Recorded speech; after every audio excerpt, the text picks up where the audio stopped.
Hi viewers, welcome to our channel. ప్రస్తుతం మనతో పాటు భరద్వాజ్ గారు సీనియర్ జర్నలిస్ట్ ఉన్నారు. వారితో ఒకసారి మాట్లాడదాం. సార్ నమస్కారం. సార్ నమస్తే అండి. సార్, జగన్మోహన్ రెడ్డి గారు లండన్ వెళ్ళాలి అని ప్రయత్నించారు. అందుకు సంబంధించి కోర్టుల దగ్గర కూడా పర్మిషన్ తీసుకున్నారు. ఈ నెల 3 నుంచి 25 మధ్యలో ఆయన లండన్ వెళ్తారు అని అనుకున్నారు. కాకపోతే సడన్ గా 3వ తారీఖు నాడు లండన్ రద్దయింది సార్ పర్యటన. ఎందుకు అని అనుకుని ఒక చర్చ అయితే మొదలైంది. ఎందుకు లండన్ వెళ్తా అన్నారు, వెళ్ళలేదు అని చెప్పేసి. ఆ తర్వాత తెలిసింది ఏంటంటే ఆయన పాస్పోర్ట్ రద్దయిందని చెప్పేసి. జగన్మోహన్ రెడ్డి గారు మాజీ సీఎం, ఆయన పాస్పోర్ట్ రద్దవడం ఏంటి, ఈపాటికి ఆయన లండన్ లో ఉండాలి కదా అని చెప్పేసి పెద్ద ఎత్తున దీని ప్రచారం కూడా చేస్తున్నారు. మరి అసలు ఎందుకు ఆయన పాస్పోర్ట్ రద్దయినట్టు ఇష్యూ పైన అంటే టీడీపీ వాళ్ళు ఎక్కువగా ఫోకస్ పెట్టేస్తారు కదా సార్, మీరేం చెప్తారు సార్ దీని గురించి?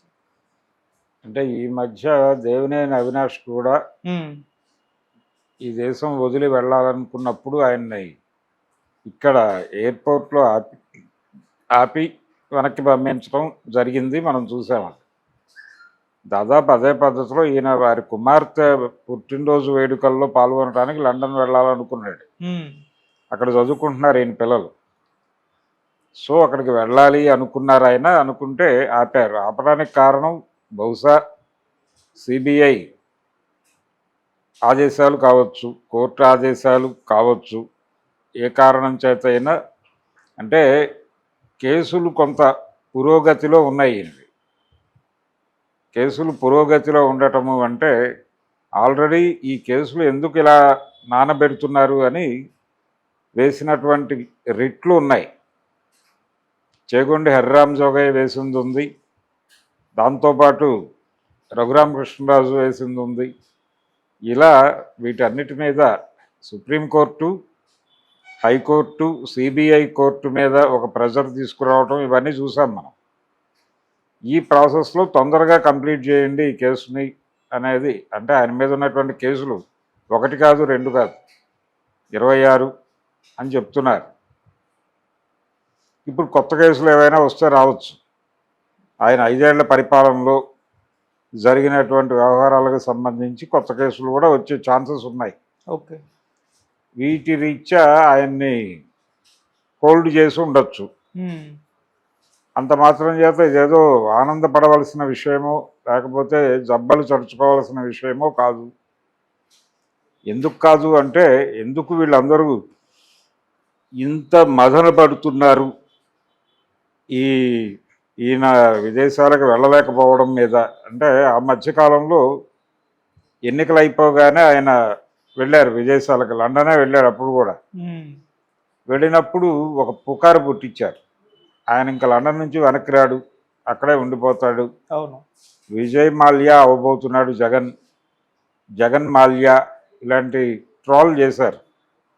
ఆయన వెళ్ళాడు, వచ్చాడు. అలాగే ఆయన ఢిల్లీలో ధర్నా చేసినప్పుడు ఇంకేముంది, ఆయన పార్టీ రేపో మాపో కాంగ్రెస్లో విలీనం అయిపోతుంది అని ప్రచారం చేశారు. అది జరగల.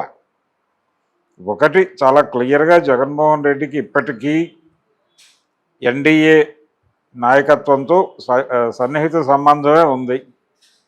కొన్ని విషయాల్లో ఆయన కేంద్ర ప్రభుత్వ నిర్ణయాల మీద కొంచెం వ్యతిరేకంగా మాట్లాడి ఉండొచ్చు ఈ మధ్య కాలంలో. ఇప్పటివరకు ఎప్పుడూ మాట్లాడలేదు. ఫస్ట్ టైం బడ్జెట్ మీద కొంచెం నెగిటివ్గా మాట్లాడారు.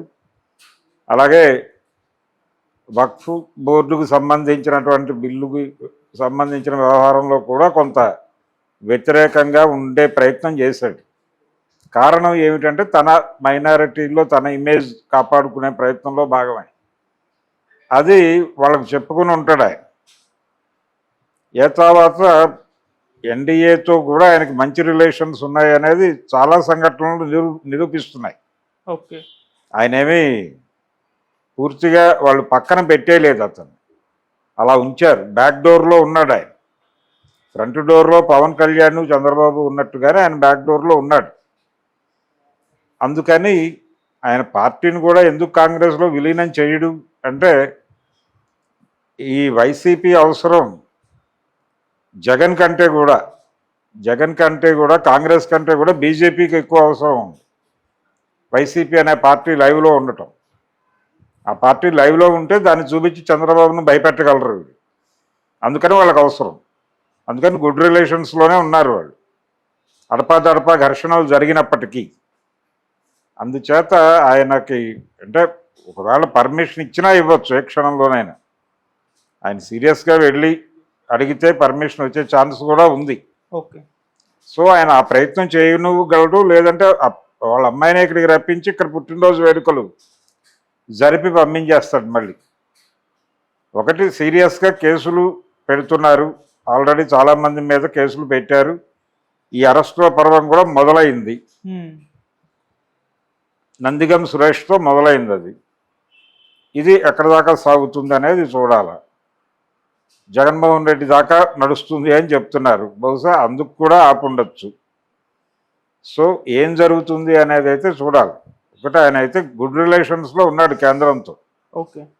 కేంద్రంతో గుడ్ రిలేషన్స్లో ఉన్నాడు, రాష్ట్రంతో గొడవల్లోనే ఉన్నాడు. రాష్ట్ర ప్రభుత్వంలో బీజేపీ ఉన్నప్పటికీ ఆయన మీద కొంత అంటే వైసీపీని కట్టడి చేసేటువంటి ప్రయత్నం అయితే జరుగుతోంది సీరియస్గా. అందులో భాగంగానే ఇవన్నీ ఈ పాస్పోర్టులు రద్దు వ్యవహారం ఇవన్నీ జరుగుతున్నాయి. చూడాలి జగన్మోహన్ రెడ్డి స్ట్రాటజీ ఎలా వెళ్తుంది అని. సార్ అంటే పర్మిషన్ దొరకగానే ఇక్కడేమో వరదలు ఉన్నాయి, ఈయనేమో దేశాన్ని వదిలి వెళ్ళిపోతున్నారని విమర్శలు వచ్చాయి. ఇప్పుడు పాస్పోర్ట్ రద్దు అయినా వెళ్ళకపోతేనేమో వెళ్ళలేదు, పాస్పోర్ట్ రద్దు అయిపోయింది, ఆయన మీద క్రిమినల్ కేసులు ఉన్నాయని చెప్పేసి ఈ రకంగా విమర్శలు వస్తున్నాయి. అంటే ఒకటి నేను ఇందాకే చెప్పా, ఆయన ఇంతకుముందు లండన్ వెళ్ళినప్పుడు కూడా ఇంకా తిరిగి రాడు అన్నారు. అవును. తిరిగి వచ్చాడు ఆయన.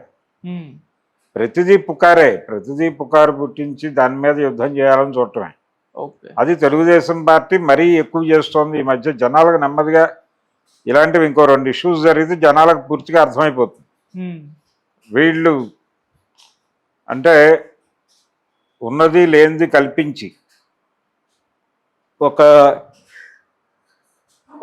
విస్పరింగ్ క్యాంపెయిన్ గుసగుసల ప్రచార యుద్ధం, వదంతి యుద్ధం చేయటంలో చంద్రబాబు గారు నేర్పరి అనేది తెలుసు అందరికీ. ఆ విద్యని ప్రయోగిస్తున్నాడు అనేది బలంగా